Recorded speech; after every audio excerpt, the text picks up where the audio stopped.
Cooper, heel.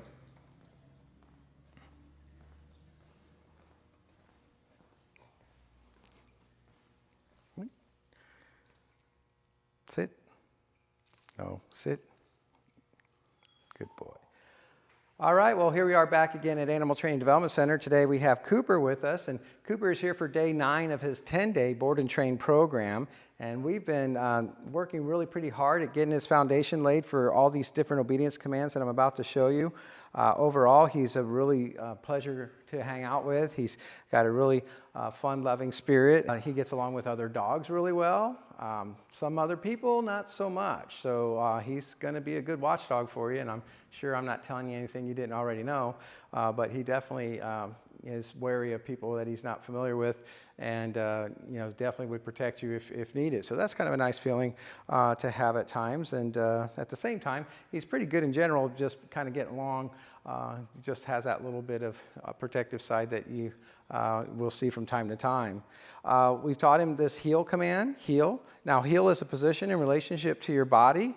And in your case, you chose the right side, which I think is really the best side for most of us in America, because by keeping them on our right, when we cross people on a sidewalk or something, people have a tendency, because of the way that we drive, to stay to their right side. So if I'm staying to my right and my dog's on my right side, and the other person's staying to their right and their dog's on their right side, we have 2 human bodies between the 2 dogs, and that just makes it a lot easier to cross paths with other people when you have your body blocking your dog. So that's kind of a nice thing. Sit. Plus, if you're right-handed, you're going to be primarily using your right hand to reinforce this command. Think of heel as a position in relationship to your body. It doesn't always mean that you're walking. Mostly you will be, but if you think about it, Cooper is heeling really well right now because his left paw is in line with my right leg. He's close enough that I could reach over and touch him, but not so close that he's clinging to my body and making me feel like I can't freely move to my right. If he stays in that position, no matter where I go or how fast or how slow I go, he'll maintain that heel command. If he gets out of position at any time, I just want to use the word no and kind of tug him in the direction that will lead him back toward that proper position. So watch again as I do this. I'm just going to say heel, and now he stays right in that position just like he should, and that's great. So long as he stays there, we're just going to enjoy it. Very nice. We're doing figure 8 patterns, and he's doing a really good job now with those. They have to slow down slightly when you turn clockwise, and then they have to speed up slightly when you go counterclockwise to stay in the heel position. And you can see he's doing a really good job of that. Sit. Good boy. He's been training through trains.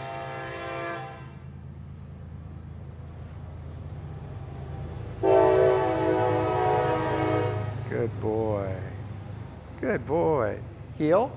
And other distractions as well. So one of the things you'll find with the obedience that he's learned is just like any dog, they have limits to how much distraction they can work through, and you're always trying to improve your dog's ability to work through higher and higher levels of distraction until you get to that point where you can't think of any place you want to go with your dog, and you can't without feeling like you have control. So you're practicing your way through distractions. I would highly recommend you take these things that we're doing and practice them in your own living room, maybe around a vacuum cleaner or some other distraction, maybe some treats on the floor. We'll show you that sort of thing in a minute. But you're trying to build his ability to focus on you through distractions. Starting off, just don't make any distractions at all and just simply do big clockwise circles around the room like this. Heel.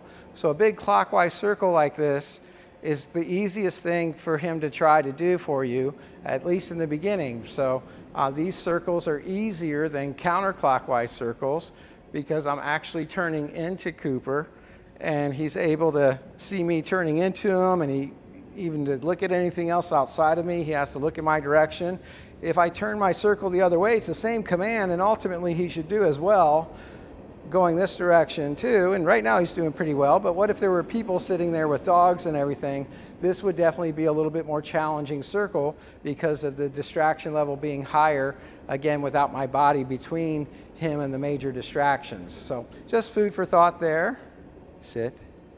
The heel is not finished until he sits. If he doesn't sit at the end of the heel just like I did there, we're going to correct him into that sit position. To correct him in the sit position. I'm just tugging up and slightly behind his head just to kind of help pivot him into that position. Just tell him to stay as you walk a circle around him.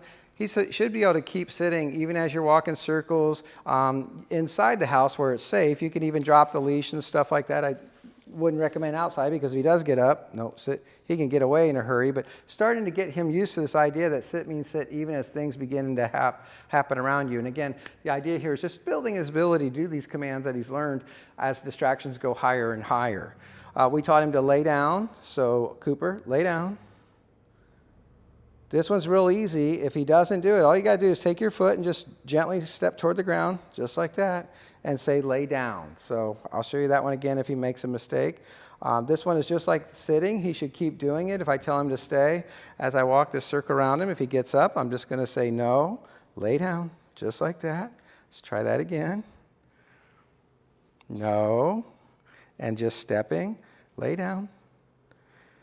And dogs aren't robots. They can make mistakes, and it's okay if they make mistakes. Our job is just to kind of reinforce positive things that he does with rewards and praise. That's usually what I use. I don't use a lot of treats at this stage. I'm trying to use my hands and my voice, things that I have with me all the time, and he likes that. And then if they don't do what we ask, it's simple. We're just going to make a correction and get them back in the position that we're asking them to do. Stay. Good boy. So I like walking circles around them. Very nice. And then let's try heel. Good dog. Good boy. You notice how nice and loose this leash is? It's ready to tug if he goes to get out of position. I don't want it so loose that he's tripping over it or anything. Good.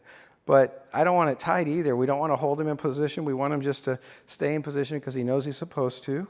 Good boy. Lay. The hand signal for the lay is just like this. He knows it's there. If he doesn't, once again, we're just saying the word no, lay, just like that. Heel.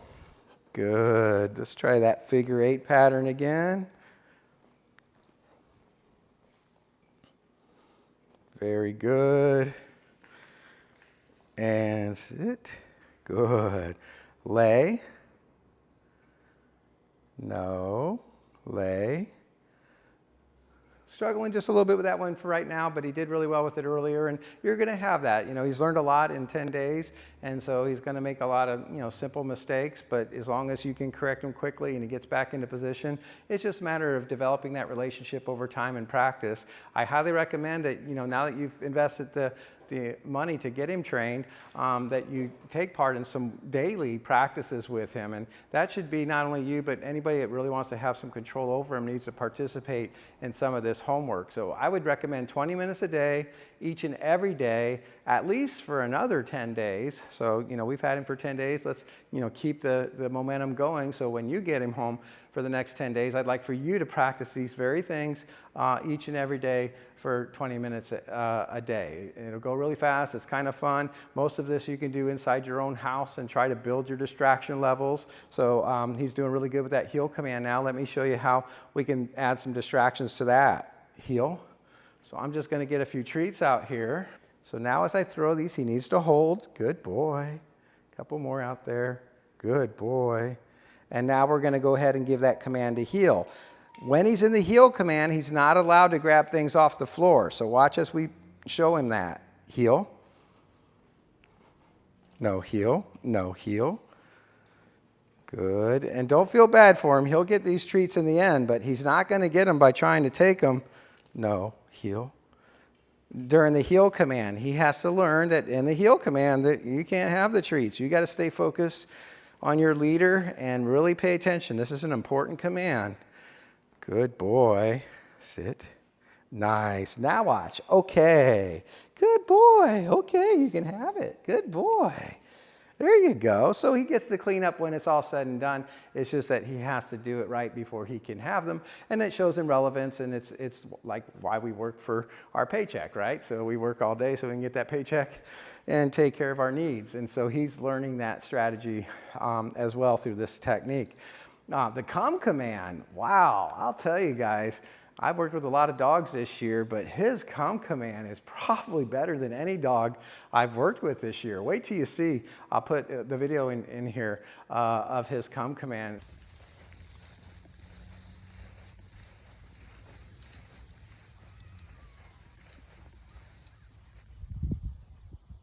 Cooper, come. Sit. Sit. Good boy. Okay, good boy. Good boy. He was probably good 40 feet away when I called him, and he comes like a lightning bolt. So that was really nice to see. We're working on the HUP command, so we'll show you that separately, but the idea that he holds a sit, and then as we say HUP, he jumps into the vehicle to get into his crate. We're teaching to make him patient when you get places and open the door. We don't want him just bolting out and jumping past you and maybe getting themselves in some sort of danger or harm's way. So we're teaching to be patient about that. And then likewise patient about letting us take the leash off of him and putting him in the crate, which is the way that we travel with him. And you could do the same thing whether you're going to seat belt him in or whatever.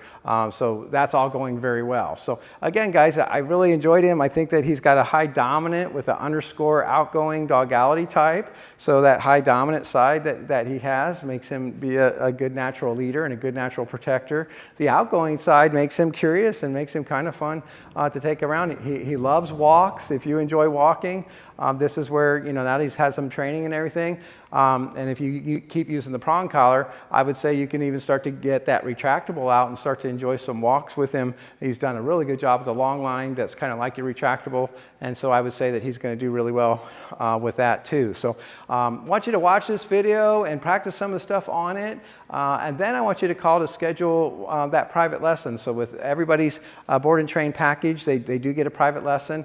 We generally don't recommend doing that on the day that you pick him up, so we know that you've missed him and he's missed you. So usually we just say, let's go ahead and let him get back home, settle in a little bit, and then have you bring him back so that we can together go through all this obedience stuff where I can put the leash in your hands and coach you through all these techniques. But again, guys, I just encourage you to enjoy him. He's a wonderful dog. Keep the remote on him. We've been working on the jumping.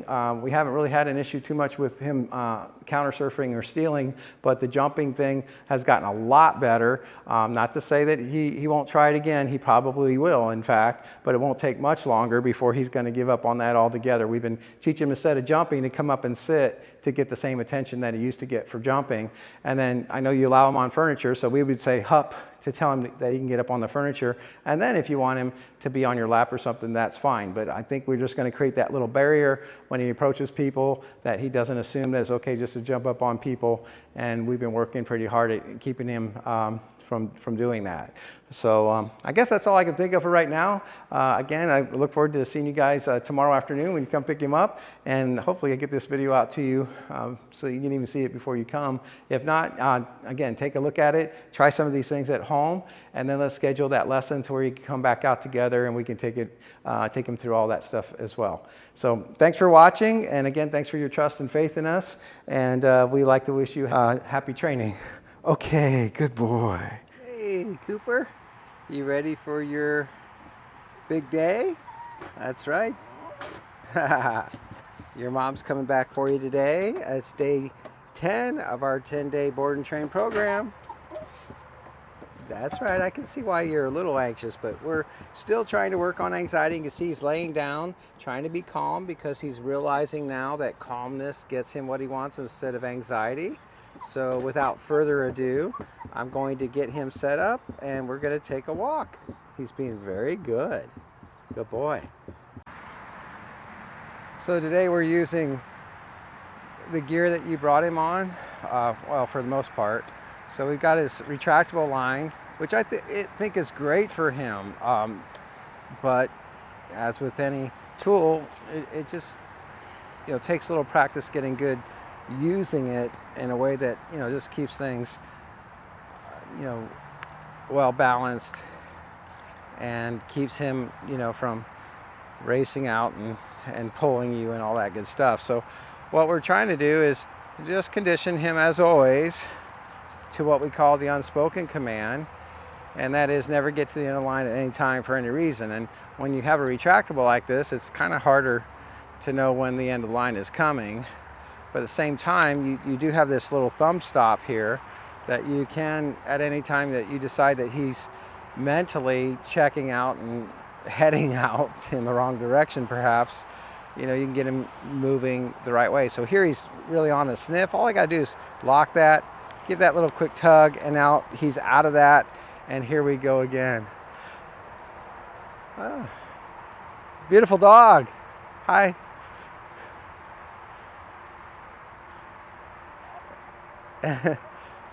And Cooper's very good with most dogs. You know, he's a dominant dog himself, so when he does meet other dominant dogs, there's always a potential for a conflict. But in general, he's really easygoing. He's got along great with the little puppy that we have that is kind of a pain in the butt to adult dogs. Just nothing, you know, personal, but, you know, puppies are puppies. And Cooper's been very, very patient. So, you know, I love that about him. But like I said, he does have a dominant side, and if that side, you know, gets challenged, he'll stand up for himself, and we did see that a couple of times. Wasn't even all his fault, but just so you know, I mean, he won't back down if another dog is gonna, you know, kind of be disrespectful toward him. So same thing with people. I think I mentioned that before. You know, he is maybe more so suspicious of people that he doesn't know than even other dogs. And that's not a bad thing, you know, in this day and age, but just another thing to kind of keep in mind as you go out with him. So the techniques that we're using in the event that he sees a person that he's acting out on that doesn't deserve it, and we've had occasions to practice, is just this idea of counter training. So counter training is just simply putting him in a command mode, and I'll just demonstrate right now, even though nobody's around, but it's basically like this. Watch. Cooper, sit. No, sit. No, sit. Good. Get into refocus. Oh, nope, sit. I'm not going to stop this until he looks at me. So the whole idea here is we reconnect. No, sit. Okay, once he reconnects, once he looks at you, once you guys have that loose leash and he's, you know, doing well, we go right back to what we were doing. And I love that about the style of training we do. I'm not trying, you know, to ever deprive a dog of fun and, you know, and getting their needs met, mental stimulation, physical activity, all those, you know, things that a dog needs, even to the point where, you know, we make sure he gets plenty of affection, and of course the food and water and all that stuff is always provided. But we want a dog to have, you know, a full, happy life. But at the same time, we want to enjoy that life together instead of like some dogs where they end up becoming, you know, just almost narcissistic in their way of thinking, and it's all about them all the time. You know, we're trying to make it a balance. So like, let's enjoy time together. You be aware of me and my needs, I'll be aware of you and your needs, and we're going to enjoy life together better than either one of us would have enjoyed our lives apart. And I think that's really what it comes down to with dogs. So now we're back to this marking thing. So this is a prime marking area, and he's learning not to. There's a difference between legitimate need to urinate and a perceived need to own everything, and that's what marking comes down to. But in this case, he's doing pretty well. I mean, I don't mind he sniffs, but if he tries to mark right here, we're gonna stop him. Come on, Cooper, good boy. He's doing the right choices here. And it took us I don't know how many walks through here before he got that, but you know, the idea is you can be curious. I mean, what did that dog eat for breakfast, whatever, but don't feel the need to, you know, put your own statement in there and have something to say about everything, to where a lot of dogs, in fact, most dogs that do that end up becoming obsessed with that whole idea, right? And we don't want that obsession, because when a dog gets obsessed with activities outside of you, or even with you for that matter, any of that obsession is unhealthy. We want a dog to be balanced, you know. We enjoy a walk together and take some time to get there. Same time, it's worth all the time that it takes because we want that relationship. We want that connection. We want that, you know, mutual respect and trust that we gain through these types of techniques. Good. Heel. Now we're going to do the heel command. So I'm just keeping about 2 feet of my leash. Morning. Heel. Good. No, heel. And heel, as you saw in the video earlier. No, very strict. Gonna keep him right in space. Focus on me every step of the way until I stop and he sits. There it is. And now I'm gonna wait till he looks at me again. So he's trying to look back at that guy. Okay, good boy. Just doing a little bit of that clicking sound, you know, just something to draw his attention to me. You can do different things. But the idea is get him to look at you before you give him freedom again, so that he realizes that, you know, when he's given a command, he needs to connect with you before he gets to go back and have fun as a dog again. And that's all I'm asking. It's not, you know, not for hours of focus and hours of connection, but, you know, momentarily from time to time as we go on walks, things are going to happen. And I need you to, you know, be back with me so that I can let you enjoy your freedom and I can enjoy my walk without fears that, you know, something bad is gonna happen, sort of thing.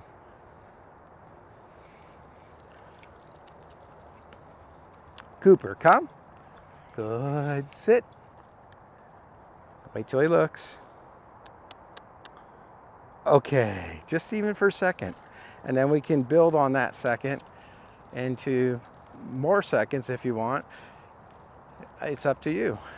So I like making it quick, short, and easy.